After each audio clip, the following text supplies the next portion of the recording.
саныбыз мына жерде турсун, мына жерде экинчи сан, мына жерде үчүнчү сан болсун дейли. Биринчи табылган саныбыз -7 болчу. -7-ни бул жерге жайгаштыралык, 1-ди бул жерге жайгаштыралык да 3-тү. Ошондо сан огу 4 интервалга бөлүнүп калды. -чексизден -7ге чейин, -7ден 1ге чейин, 1ден 3гө чейин, 3төн плюс чексизге чейин кетти. Бул интервалдарды жазып алсак, -чексизден -7ге чейин, биришкен -7ден 1ге чейин.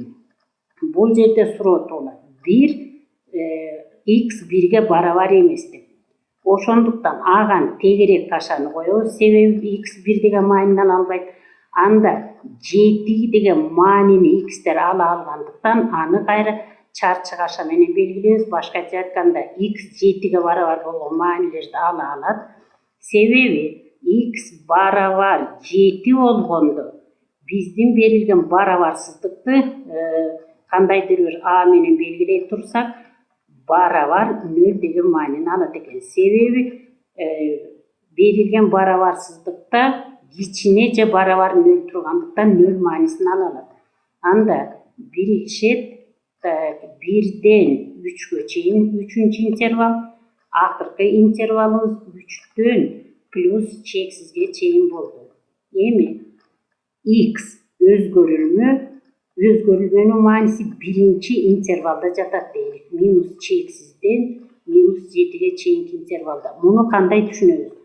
Ушул интервалда жаткан каалаган санды x алса эмне болот? Мейли, мисалы x барабар -чексизден 7ге чейинки бир каалаган санды алалы, мейли -9 болсун дейли. Анда x'тин ушул маанисин барабарсыздыкка койсок, -9 плюс 7 -9 -1 -9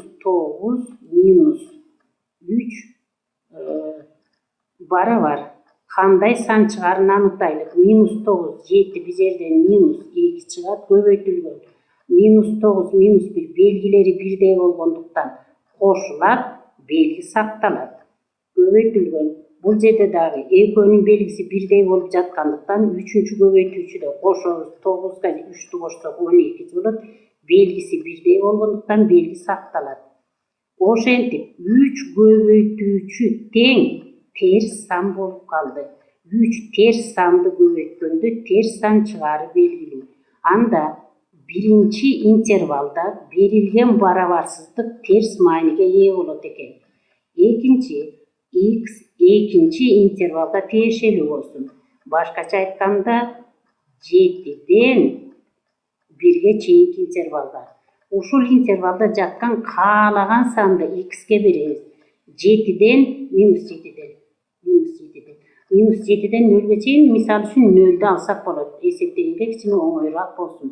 Анда 0 плюс 7 көбөйтүлгөн 0 -1 көбөйтүлгөн 0 -3 барабар биринчиден 7 көбөйтүлгөн -1 азыр көбөйтүлгөн -3. Эки терс сандын көбөйтүндүсү дайыма терс сан болот. Оң сан болот, оң сан болот. Демек экинчи интервалда барабарсыздыктын белгиси оң болот экен. Азыр x 3-чү интервалга тиешелүү болсун дейли. 3-чү интервалыбыз мынакей 3-чү интервал 1ден 3гө чейин. Демек x ушул аралыкта жаткан каалаган санды ала алат. Мейли анда 2 болсун дейли.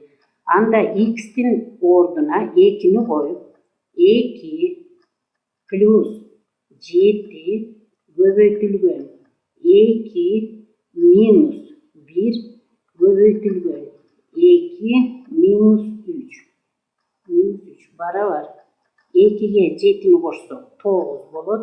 Көбөйтүлгөн 2ден 1ди алсак 1 болот. Көбөйтүлгөн 2'den -3'tü alsak -1 bolot. Oşentik 2 köbeytүүчүбүz оң сан, 3-ünчүsü ters san bolup kaldı. Demek бұл учурда көбөйтүүндү терс сан болот. Анда 3-чү интервалда барабарсыздык терс белгиге ээ болот экен, башкача айтканда терс санда мааниге ээ болот. Акыркысы x акыркы интервалыбыз 3'төн плюс чексизге чейинки интервалда тиешелүү болсо, ушул интервалдан каалаган санды x'ке бере алабыз. Анда 3'төн чоң каалаган санды алсак, мейли 5 деп деле алсак болот. Анда барабарсыздыктагы x'тин ордуна 5'ти койсок, 5 плюс 7 көбөйтүлгөн 5 минус 1 көбөйтүлгөн 5 минус 3 барабар 5'ке 7'ni кошсок 12 көбөйтүү 5'тен 1'ди алсак 4 көбөйтүү 5'тен 3'tü алсак 2 болот. Ошентип 3 оң сандын көбөйтүүсү болду. Оң сандардын көбөйтүүсү дайыма оң сан болот. Анда акыркы интервалда берилген барабарсыздыктын белгиси плюс болот экен. Ошентип барабарсыздыктын жообун азыр айта алабыз. Анда барабарсыздыктын жообун айтсак, сан огунда плюс белгиге минус белгиге мына жерде минус белгиге ээ болгон аралыктар барабарсыздыктын чыгарылышы болот экен. Барабарсыздыктын чыгарылышы мына жерге жазып койсом болот го, себеби сан огунун жаны болуп калды. Анда чыгарылышы кайсы болду? Минус чексизден минус 7'ge чейин биригишет экен, 1'ден 3'кө чейин. Демек, берилген рационалдык, бөлчөктүү рационалдык барабарсыздыктын жообу мына 2 аралыктан турат экен. Бул метод интервалдар методу деп аталат, себеби биз сан огун интервалдарга бөлүп алуу менен чыгардык.